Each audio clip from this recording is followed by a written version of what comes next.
Hi dudes. ஜியோவை இழுத்து மூட போகும் பிஎஸ்என்எல் கேட்கவே உங்களுக்கு அதிர்ச்சியாக இருக்குல்ல, நல்ல விஷயமா இருக்கும். ஏன்னு கேட்டிங்கன்னா ஜியோன்றது தான் இப்போ ரொம்ப டாப் ஒன்னில் இருக்குங்க. சரிங்களா, ஜியோன்ற நெட்ஒர்க் தான் இந்தியா முழுவதும் நம்பர் ஒன் நெட்ஒர்க்னா ஜியோ. அது ப்ரைவேட் நெட்ஒர்க். அடுத்து ஏர்டெல் இருக்குது, அடுத்து வோடஃபோன் இருக்குது. இவங்க எல்லாமே ஜூலை 3 அன்னைக்கு முகேஷ் அம்பானி ப்ளஸ் நீட்டா அம்பானி, சரிங்களா, இவங்க தான் ரிலையன்ஸ் ஜியோவோட ஓனர். இவங்க என்ன பண்ணியிருக்காங்கன்னா விலை ஏற்றிருக்காங்க. அது ஆஸ் யூஷுவல் எல்லாத்துக்குமே தெரியும். சரிங்களா, நார்மலாக இருக்கிறதோட 22% விலை அதிகமாகி இருக்காங்க. இப்போ 1.5 ஜிபிக்கு நீங்கள் முன்ன எவ்வளோ போட்டிருப்பீங்க, 239 ரூபாய்க்கு போட்டிருப்பீங்க. இப்போ 1.5 ஜிபி 299 ரூபா. அதே மாதிரி 2 ஜிபி 299 ரூபாலேருந்து 349 ரூபா வரைக்குமே விலையை ஏற்றிருக்காங்க. ஆஸ் யூஷுவல் ஜியோ விலை ஏற்றினா கண்டிப்பாக ஏர்டெல் வோடஃபோன் இவங்களாம் விலை ஏற்றிடுவாங்க. அதே மாதிரி இவங்களும் விலையை இன்க்ரீஸ் பண்ணியிருக்காங்க. இதை பார்த்துட்டு இருந்த பிஎஸ்என்எல் என்ன பண்ணிட்டாங்கன்னா, இதுதான் நல்ல டைம், சரிங்களா, நாம் விலையை கம்மி பண்ணி அதிக ஜிபிக்கு நம்ம கொடுக்க போகிறோம். அதாவது மக்களுக்கு நமக்கு அதிக ஜிபி நம்ம கொடுக்க போகிறோம்னு சொல்லிட்டு இவங்க ஒரு லிஸ்ட்டு விட்டுருக்காங்க. சரிங்களா, இவங்க ஜூலை 3 அன்னைக்கு இவங்க லிஸ்ட் விட்டாங்கன்னா அடுத்து ஒரு 2 டேஸில் பிஎஸ்என்எல் அதிரடியான ஒரு அறிவிப்பு அறிவிச்சிருக்காங்க. இதனால பல லட்சம் பேர், சரிங்களா, அதாவது ஃபஸ்ட்டு இன்க்ரீஸ் ஆகிட்டு இருந்தது 1000, 2000, 3000, 10,000 வரையும் இன்க்ரீஸ் ஆகிட்டு இருந்த பிஎஸ்என்எல் நெட்ஒர்க்கோட வாடிக்கையாளர்கள், அதாவது கஸ்டமர் இப்போ லட்சத்தை தாண்டி போயிட்டு இருக்கு. அதே மாதிரி ஜியோவோட வாடிக்கையாளர்கள் குறைஞ்சிக்கிட்டே வராங்க. பிகாஸ் த ரீசன் இவ்வளோதான் இன்க்ரீஸ் பண்ணியிருக்காங்களே. இப்போ ஆல்ரெடி நிறைய இன்ஃப்ளேஷனால பீட் பண்ண முடியாமல் போயிட்டே இருக்காங்க. சரிங்களா, இப்போ திடீர்னு ஒரு நாளைக்கு இல்லை ஒரு பெரிய ரீசார்ஜ் இல்லாமல் யாராலும் வாழவே முடியாது. இப்போ உங்ககிட்ட நான் ஒரு கொஸ்டின் கேட்குறேன், நீங்கள் மொபைல் இல்லாமல் வாழ முடியுமா? ஓகே, மொபைல் இருக்குது, ரீசார்ஜ் இல்லாமல் உங்களால் ஒரு நாள், சரிங்களா, ஒரு நாள் கிடையாது, 1 ஹவர் நீங்கள் சஸ்டெயின் பண்ணி முடியுமா? கண்டிப்பாக முடியாது. எப்படி இருந்தாலுமே நம்ம சோஷியல் மீடியா யூஸ் பண்ணி தான் ஆகணும். இதுதான் ரியாலிட்டி. சரிங்களா, இதை கவனித்த பிஎஸ்என்எல் என்ன பண்ணியிருக்காங்கன்னா, இப்போ நம்ம ரத்தன் டாட்டா இருக்கார் இல்லைங்க, அதாவது டிசிஎஸ் ஒரு ஒப்பந்தம் போட்டிருக்காங்க. எது கூடன்னு கேட்டிங்கன்னா பிஎஸ்என்எல் கூட ஒரு டைப் வச்சுருக்காங்க.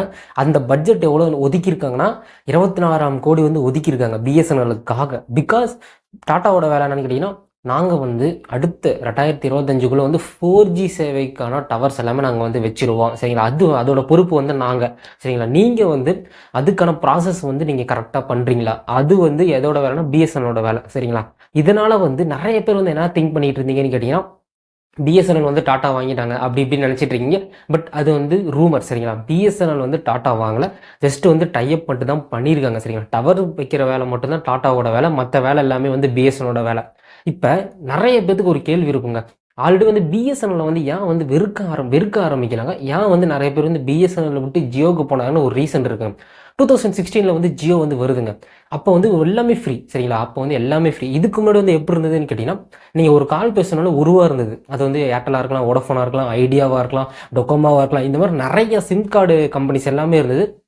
இப்போ கரண்ட்டில் 3-4 தாங்க இருக்குது. பிஎஸ்என்எல் இருக்குது, ஜியோ இருக்குது, ஏர்டெல் இருக்குது, வோடஃபோன் இருக்குது. இது எல்லாமே ஜியோ வரதுக்கு முன்னாடி நீங்கள் எதுக்கு எடுத்தாலும் காசு, ₹1 ₹2 நீங்கள் பேசினாலும் ரீசார்ஜ் பண்ணிட்டு தான் பேச முடியும்.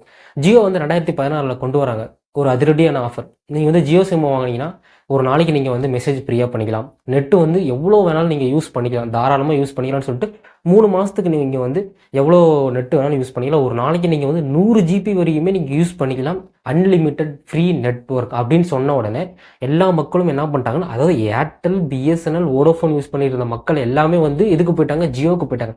ஸோ ஜியோவுக்கு போனதுலேருந்து என்ன பண்ணிட்டாங்கன்னா, ஜியோ 3 மாதம் எல்லாத்துக்குமே ஃப்ரீ விட்டதில் நம்பர் 1 கம்பெனியாக மாறிடுச்சுங்க. நம்பர் 1 ப்ரைவேட் செக்டராக ஜியோ மாறிடுச்சுங்க. ஸோ ஏர்டெல் வோடஃபோனே தூக்கி சாப்பிட்டு போயிட்டே இருந்ததுங்க. ஸோ 2016 வருது. அப்படியே நீங்கள் டோட்டலாக 2024 இன்னமும் ஜியோ தாங்க நம்பர் 1 கம்பெனியாக இருக்குது. ஆக்சுவலாக இந்த ஏர்டெல், வோடஃபோன், பிஎஸ்என்எல் எல்லாமே 10 வருஷத்துக்கு முன்னாடி, அதாவது ஜியோ ஆரம்பிக்கிறதுக்கு முன்னாடியே ஆரம்பிச்சிட்டாங்க. 1990, 1999, 2000, 2005 இந்த மாதிரி காலகட்டத்திலே ஆரம்பித்த கம்பெனியை விட 2016 ஜியோ ஜஸ்ட் ஃப்ரீன்னு அறிவிச்சாங்க. சரிங்களா, உங்களுக்கே தெரியும், ஃப்ரீன்னு அறிவிச்சா எல்லாருமே வாங்க தான் செய்வாங்க. அதுவும் அன்லிமிட்டட் நெட்டு, நீங்கள் ஒரு நாளைக்கு எவ்வளோ வேணாலும் யூஸ் பண்ணிக்கலாம், கேட்கவே வேணும். அந்த மாதிரி ஜியோ ஃபஸ்ட்டு கால் தடவை பதிச்சாங்க. அதுக்கப்புறம் ரீசார்ஜ் பண்ணுறதுக்கு காசு கட்டணும். அதுக்கப்புறம் 2020 அதிகரித்தாங்க. இப்போ 1500 சரி 150 ரூபாலேருந்து 200 அதிகரிச்சாங்க. அப்படியே நீங்கள் 2029 கட்டிங்கன்னா 239 இருந்து 300 அதிகரிச்சிட்டாங்க. ஸோ இதுதான் ஜியோவோட மாஸ்டர் பிளான். இதனால் என்னாச்சு, நிறைய பேர், அதாவது லட்சக்கணக்கான பேர் இந்தியா முழுவதும் ஜியோவை விட்டு, ஏர்டெல்லை விட்டு, வோடஃபோனை விட்டு பிஎஸ்என்எலுக்கு ஷிஃப்ட் ஆகிட்டு இருக்காங்க. பிகாஸ் பிஎஸ்என்எல் கொடுக்குற சார்ஜ் வெறும் கம்மி. சரிங்களா, நான் உங்களுக்கு காமிக்கிறேன் எப்படின்னு சொல்கிறேன். பிளான் வந்து 197 ரூபா. சரிங்களா, 2 GB பர் டேக்கு 70 நாள். சரிங்களா, அதுவும் வெறும் 197 ரூபாய்க்கு 70 நாள் தராங்க. அதே மாதிரி 411 ரூபா. சரிங்களா, இது வந்து 2 GB டே தான், 90 நாளைக்கு தராங்க. அதாவது 411 ரூபா, 485 ரூபா 1.5 GB டே, 82 நாளைக்கு. இயருக்கு நீங்கள் எடுத்துக்கிட்டீங்கன்னு வச்சுக்கோங்களேன், 1198 ரூபா. ஒரு நாளைக்கு நீங்கள் 3 GB யூஸ் பண்ணலாம். வெறும் அதாவது பார்த்தீங்கன்னா 1198 ரூபாய்க்கு நீங்கள் ஒரு வருஷத்துக்கு நீங்கள் தாராளமாக யூஸ் பண்ணிக்கலாம். அதுவே நீங்கள் வந்து 2 GB யூஸ் பண்ணணும்னு கேட்டிங்கன்னா 1515 ரூபா. ஸோ 365 நாள், ஒரு வருஷத்துக்கு 1500 ரூபா மட்டும்தான் பிஎஸ்என்எல் தராங்க. பட் இங்கே என்ன ஒரு ப்ராப்ளம்னு கேட்டிங்கன்னா, ஏன் வந்து பிஎஸ்என்எல் விட்டு எல்லாம் போனாங்கன்னு கேட்டிங்கன்னா, ஜியோக்கு போனாங்கன்னு கேட்டிங்கன்னா, டவர் இஷ்யூ தாங்க. ஆக்சுவலாக வந்து ஜியோ கிட்ட வந்து கிட்டத்தட்ட வந்து 2 லட்சத்துக்கும் மேற்பட்ட டவர் இருக்குது. சரிங்களா, இந்தியா முழுவதும். அதே மாதிரி ஏர்டெல் கிட்ட அப்ராக்சிமேட்டாக வந்து 1 லட்சத்துக்கு மேலே வந்து டவர்ஸ் இருக்குது. பட் பிஎஸ்என்எல்கிட்ட அவ்வளோவா டவர்ஸ் இல்லைங்க. சரிங்களா, வெறும் ஒரு 40,000 48,000 டவர்ஸ் தான் இருக்குது. அப்ராக்சிமேட்டாக ஒரு 50,000 டவர்ஸ் தான் இருக்குது இந்தியா முழுவதும். இந்த டவர்ஸோட எண்ணிக்கை வந்து அதிகரிச்சாதான், அதுவும் 3G டவர்ஸ் தான் இருக்குது. இன்னும் 5G வரல. பிஎஸ்என்எல் இன்னும் வந்து 5G கொண்டு வரல. ஆக்சுவலாக வந்து ஜியோ வந்து இன்னும் ஒரு 1 இயர் 2 இயர்ஸ்க்கு அப்புறம் வந்து 6Gயே கொண்டு வந்துடுவாங்க. அப்போ வந்து பிஎஸ்என்எல் வந்து 4G விட்டாங்கன்னா கண்டிப்பாக வந்து டவுன் ஆகிரும். இன்னமும் வந்து டவுன் ஆகிரும். இப்போ வந்து பிடிச்சா மட்டும்தான் வந்து சீக்கிரமாக வந்து பிஎஸ்என்எல் வந்து அதிகமாக போக முடியும். ஏன்னு கேட்டிங்கன்னா ரேட் ஏற்றிட்டாங்க. ஸோ நீங்கள் வந்து டவர்ஸை வந்து அதிகரிச்சுட்டு நீங்கள் வந்து 4G சேவை விட்டுட்டு 2025 4G சேவை நீங்கள் விட்டுட்டிங்கன்னா, அடுத்து 2026 நீங்கள் வந்து 5G சேவை விட்டீங்கன்னா கண்டிப்பாக வந்து பிஎஸ்என்எல் நெட்வொர்க் வந்து மீண்டும் வந்து டாப்பில் வந்துடும். ஒரு ப்ரைவேட் செக்டர் இப்போ டாப்பில் இருக்கலாம், பிஎஸ்என்எல் வந்து அதை பீட் பண்ணி மேலே வந்துடும். பட் இதுக்கு வந்து பணம் வேணும். சரிங்களா, இதுதான் வந்து பட்ஜெட்டில் வந்து நிர்மலா சீதாராமன் இதுக்கும் வந்து நிதி ஒதுக்கியிருக்காங்க. சரிங்களா, பிஎஸ்என்எலுக்காகவும் வந்து நிதி ஒதுக்கியிருக்காங்க. கிட்டத்தட்ட வந்து 84,000 கோடி வந்து நிதி ஒதுக்கியிருக்காங்க. அதாவது பிஎஸ்என்எல் வந்து வரணும் சொல்லிட்டு. சரிங்களா, ஆக்சுவலாக வந்து ஒரு கவர்மெண்ட்டே வந்து பிஎஸ்என்எல் டவர்ஸை வந்து வைக்கணும்னு சொல்லிட்டு பட்ஜெட்டில் வந்து நிதி ஒதுக்கியிருக்காங்கன்னா, அப்போ வந்து பிஎஸ்என்எல் வந்து அவங்க வந்து வேணும் அப்படின்னு சொல்கிறாங்க. ஆக்சுவலாக பிஎஸ்என்எல் வந்து கால் பேசிக்கலாங்க. சரிங்களா, கால் வந்து எந்த மழை சுச்சுவேஷன்னாலும் கால் வந்து தாராளமாக பேசிக்கலாம். இந்த டவர்னு ஒன்று இருக்குல்லங்க, ஆக்சுவலாக வந்து இப்போ நீங்கள் ஃபாரினில் இருக்கீங்கன்னு வச்சுக்கோங்களேன், ஃபாரினில் இருக்கவங்களும் வந்து நார்மல் கால் பேச முடியும். எப்படி வந்து வாட்ஸ்அப் கால், இல்லை வந்து ஃபேஸ்புக், இல்லை வந்து மெசஞ்சர் கால், அப்புறம் வந்து இன்ஸ்டாகிராம் கால், இந்த மாதிரி தான் நீங்கள் பேச முடியும். அப்படி பேசினா வந்து டவர் தான் நமக்கு வேணும். நீங்கள் இப்போ 3G கிடைக்குது. இப்போ 3G இப்போ நீங்கள் வந்து 5G யூஸ் பண்ணிவிட்டு திரும்பி நீங்கள் வந்து 3Gக்கு யூஸ் பண்ணிங்கன்னு வச்சுக்கோங்களேன், ரொம்ப ஸ்லோவாக இருக்கும். ஸோ ரொம்ப ஸ்லோவாக போயிட்டுருக்கும், நமக்கு வந்து கடுப்பாயிரும். ஆக்சுவலாக வந்து இப்போ நான் 5G தான் யூஸ் பண்ணிகிட்டு இருக்கேன், ஜியோ தான் நானும் யூஸ் பண்ணிகிட்டு இருக்கேன். சரிங்களா, 5G யூஸ் பண்ணிவிட்டு திடீர்னு சம்டைம்ஸ் வந்து 4G கிடைக்குள்ள வந்து ரொம்ப ஸ்லோவாக இருக்கும். சரியா, நான் வந்து 4G யூஸ் பண்ணிட்டு இருக்கக்குள்ள வந்து ரொம்ப ஃபாஸ்ட்டாக இருந்தது. நான் 5G யூஸ் பண்ணி பழக்கமாயிடுச்சு. இப்போ எனக்கு 4G யூஸ் பண்ணாலே வந்து ரொம்ப ஸ்லோவாக இருக்க மாதிரி இருக்குது. ஸோ அதே மாதிரி தான் இப்போ நீங்கள் பிஎஸ்என்எல் சிம் வாங்கிட்டு திரும்ப வந்து 3G யூஸ் பண்ணக்குள்ள வந்து உங்களுக்கு வந்து ஒரு ஃபோட்டோ டவுன்லோட் பண்ணவே அது 1 மினிட் ஆகுதுன்னு நினச்சா கண்டிப்பாக உங்களுக்கு கடுப்பாகும். பட் இருந்தாலுமே வந்து நிறைய வாடிக்கையாளர்கள் வந்து பிஎஸ்என்எலுக்கு வந்துகிட்டே இருக்காங்க. சரிங்களா, பிகாஸ் வந்து அங்கே மணி கம்மி. சரிங்களா, நீங்கள் டவரே எனக்கு வேணாப்பா. சில பேர் எது என்ன சொல்கிறாங்கன்னா, எனக்கு வந்து நெட்லாம் எனக்கு முக்கியம் இல்லைங்க, எனக்கு வந்து காசு கம்மியாகுது, கால் பேச எனக்கு ஆள் இருந்தால் போதும் அப்படின்றாங்க. நிறைய பேர் வந்து அதுக்கு தான் வந்து பிஎஸ்என்எல் வந்து சேஞ்ச் ஆகிட்டு இருக்காங்க. இதுக்கு மத்தியில் வந்து 2020 வந்து பிஎஸ்என்எல் வந்து ரொம்ப வந்து கவலைக்கிடமாக போச்சுங்க. சரிங்களா, ப்ராஃபிட்டே மேக் பண்ண முடியல. அங்கே பிஎஸ்என்எல்ல வேலை செஞ்சுட்டு இருக்கவங்களுக்கே வந்து சேலரி கொடுக்க முடியாத அளவுக்கு வந்து ரொம்ப வந்து டவுனான ஒரு பிஎஸ்என்எல் 2021, 22, 23, 24 இந்த காலகட்டத்தில் மட்டும் எவ்வளோ தெரியுமா வந்து ப்ராஃபிட் மேக் பண்ணியிருக்காங்க. எல்லாத்துக்கும் வந்து சம்பளம் கொடுத்தது போக 2195 கோடி. சரிங்களா, 2195 ரூபா கோடி வந்து இவங்க வந்து ப்ராஃபிட் மேக் பண்ணியிருக்காங்கன்னா அப்போ பார்த்துக்கோங்க. சரிங்களா, ஸோ பிஎஸ்என்எல் என்ன தான் வந்து 3G சேவை தான் கொடுத்துருந்தாங்க, அதுவும் இந்த 4 வருஷமாக 3G மூலயமாவே வந்து இவ்வளோ சம்பாரிச்சிருக்காங்கன்னா, பிஎஸ்என்எல் மட்டுமே வந்து 4G 5G மட்டும் கொடுத்தாங்கன்னா கண்டிப்பாக வந்து ஜியோ காணாமல் போயிடும்.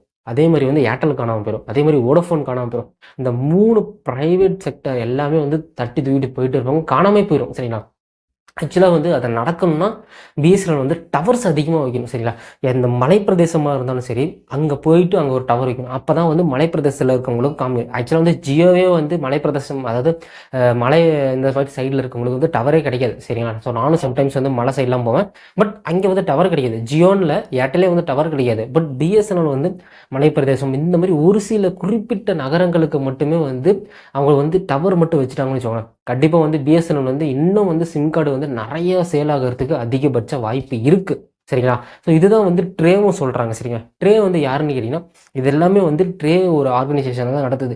இப்போ வந்து இவங்க வந்து இன்க்ரீஸ் பண்ணியிருக்காங்களே, இப்போ வந்து ஜியோ வந்து இதை இன்க்ரீஸ் பண்ணாங்களே, இதை வந்து ட்ரே கேட்கணும். சரிங்களா, எதுக்கு நீங்கள் இன்க்ரீஸ் பண்ணீங்க, எந்த ஒரு அறிவிப்புமே இல்லாமல் எதுக்கு இன்க்ரீஸ் பண்ணீங்கன்னு கேட்கணும். பட் ட்ரே வந்து எதுவுமே கேட்கல. பிஎஸ்என்எல்கிட்ட இருக்க ஒரே ஒரு ப்ளஸ் பாயிண்ட் என்னன்னு கேட்டிங்கன்னா, இனிமேட்டுக்கு அவங்க அதிகமாக டவர் வச்சாங்கன்னா கண்டிப்பாக வந்து ஜியோவை விட ஏர்டெல்லை விட பிஎஸ்என்எல் வந்து அதிக பேர் வாங்குவோம். ஏன் இன்க்ளூடிங் மீ ஆல்சோ, சரிங்களா? நான் கூட வாங்குவேன். இப்போ நீங்கள் என்ன சிம் யூஸ் பண்ணுறீங்க, சரிங்களா? இந்த வீடியோ நீங்கள் பார்த்துட்டு இருக்கீங்க, நீங்கள் என்ன சிம் யூஸ் பண்ணிட்டு இருக்கீங்க, பிஎஸ்என்எல் யூஸ் பண்ணிட்டு இருந்தீங்கன்னா கீழே கமெண்ட்ஸ்கில் கமெண்ட் பண்ணுங்கள். உங்களுக்கு வந்து டவர் எப்படி இருக்கு? ஆக்சுவலாக வந்து பிஎஸ்என்எல் வந்து சிட்டி சைடில் நல்லா கிடைக்குதுங்க. சென்னை, கோயம்புத்தூர் இந்த மாதிரி சிட்டி சைடில் நல்லா கிடைக்குது. பட் இந்த அவுட்டர் சைடு இருக்குல்லங்க, ஸோ இன்னர் சைட், சிட்டி இன்னர்லாம் நல்லா கிடைக்குது. சிட்டி அவுட்டர் சைட் ரொம்ப வந்து டெவலப்டு இல்லாமல் கண்ட்ரீஸ்லாம் இருக்குல்ல, கண்ட்ரீஸ் கிடையாது, சிட்டிஸ்லாம் இருக்குல்லங்க தமிழ்நாட்டிலே. ஸோ வில்லேஜ் சைடில் சுத்தனா வந்து டவர் கிடைக்கல. இதுதான் வந்து மைனஸ். பட் அதே சமயம் ஜியோ, ஏர்டெல், வோடஃபோன் எல்லாமே வந்து கிடைக்குது. இதுதான் வந்து இங்கே ப்ளஸ், இங்கே தான் மைனஸ், சரிங்களா? இது கண்டிப்பாக வந்து நெக்ஸ்ட் இயரில் வந்து கண்டிப்பாக மாறும். ஏன்னா டாட்டா, சரிங்களா? ஸோ இவர் எடுத்த எல்லா முயற்சியுமே வந்து வெற்றி தாங்க, சரிங்களா? ஆக்சுவலாக வந்து ரத்தன் டாட்டா ஒரு பிஸ்னஸை வந்து அவர் டைப் பண்ணுறாரு, இல்லை வந்து அந்த பிஸ்னஸை வாங்குறாருன்னா அடுத்து ஒன் இயருக்குள்ளே அந்த பிஸ்னஸ் வந்து ப்ராஃபிட் மேக் பண்ணும். ஸோ அதே மாதிரி பிஎஸ்என்எல்லும் ப்ராஃபிட் மேக் பண்ணும். நீங்கள் என்ன சிம் யூஸ் பண்ணுறீங்க? கீழே கமெண்ட் செக்ஷனில் கமெண்ட் பண்ணுங்கள். Stay safe, stay happy. Tata.